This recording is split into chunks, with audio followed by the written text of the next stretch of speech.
Hey everyone, so,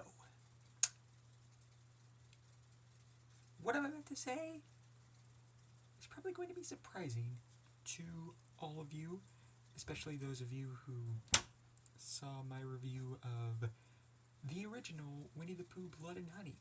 But, out of morbid curiosity, I watched Winnie the Pooh Blood and Honey 2.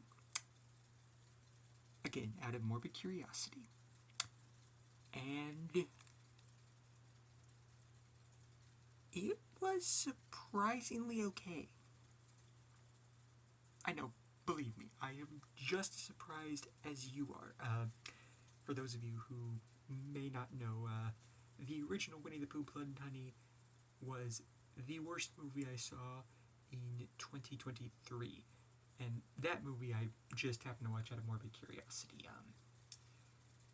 I was already, not on board with the whole killer Winnie the Pooh concept, and I mean, I guess the original didn't disappoint in that front, in that it was pretty much everything I expected from a boring killer Winnie the Pooh movie, or at least a Winnie the Pooh movie that tried to go dark and just, that was pretty much all it had going for it, and just didn't really have anything much that I liked about it. But Winnie the Pooh Blood and Honey 2, I actually thought it was okay. They actually hit a story this time around. Is that just the whole boring, killing, nameless, characterless, girls, and that's about it.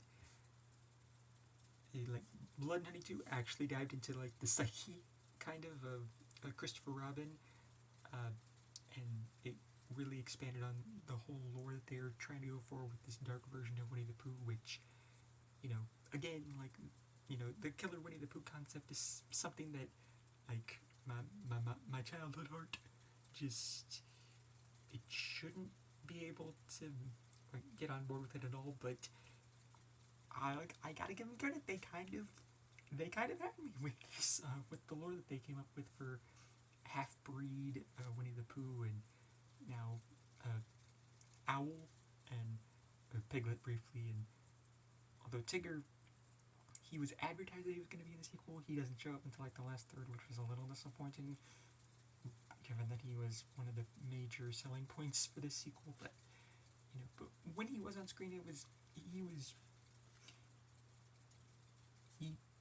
he definitely was a highlight of the sequel.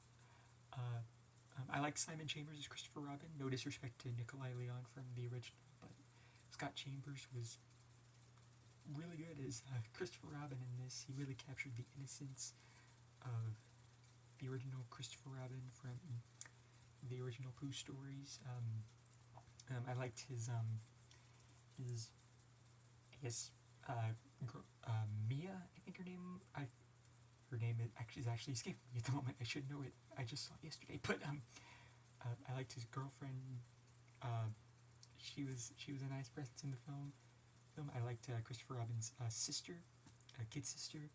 She was fun for the brief role she had in the role that she plays later on in the story. Was I thought she was a nice touch to the film, and Christopher Robin's parents were pretty likable. And some of the kills this time, many of the kills for this time were actually really creative with how they were depicted, and just the music was also nice, and the side characters, a lot of the side some of the side characters were actually pretty memorable in this. I really liked Simon Callow in particular as the character Cavendish, I think his name was. He's in he shows up briefly throughout the film, and he has one just incredible scene between him and Christopher Robin that's just one of my favorite moments of the film. It's not a perfect movie. Some of the CGI effects were hit and miss for me. Some of the kills were kind of hit and miss for me. There were some aspects that didn't make any sense, like how Christopher Robin was somehow able to continue his medical training despite being a suspect in the Ashdown massacre, as it's called in the film. Like, even though like he's let go from the hospital, like in the first third of the movie, like I'm not entirely sure how he's was able to continue in his medical training, even though he was a part of a murder investigation. Like, I don't get why he wasn't just let go right then and there, but maybe I'm thinking about it too hard. And then, yeah, what else? I guess some of the other side characters didn't really do much for me, and some of the kills were, again, hit and miss, but, yeah, overall, like, as a horror movie, again, despite, being obviously a very dark interpretation of the Winnie the Pooh stories, yeah, I surprisingly liked Blood and Honey 2 a little bit. It's not a great movie. It's there's a part of my childhood heart that doesn't even want to call it a good movie purely on the basis that it's a movie about a killer Winnie the Pooh. But like, as just the general horror movies go, yeah, Winnie the Pooh, Blood and Honey 2. Good job, Reese Waterfield and Matt Leslie and like all the team over at Jagged Edge. Like, you kinda, sorta, almost won me over.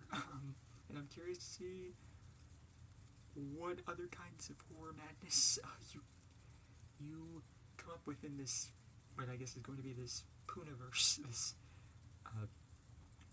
childhood character turning it into horror movie thing that you're trying to do. And I wish you the best of luck with it, guys. Again, I'm dumbfounded that I actually sort of liked Blood and Honey 2. I did not foresee this in my 2024 bingo card, but yeah, yeah, I guess that's all I have to say. Blood and Honey 2,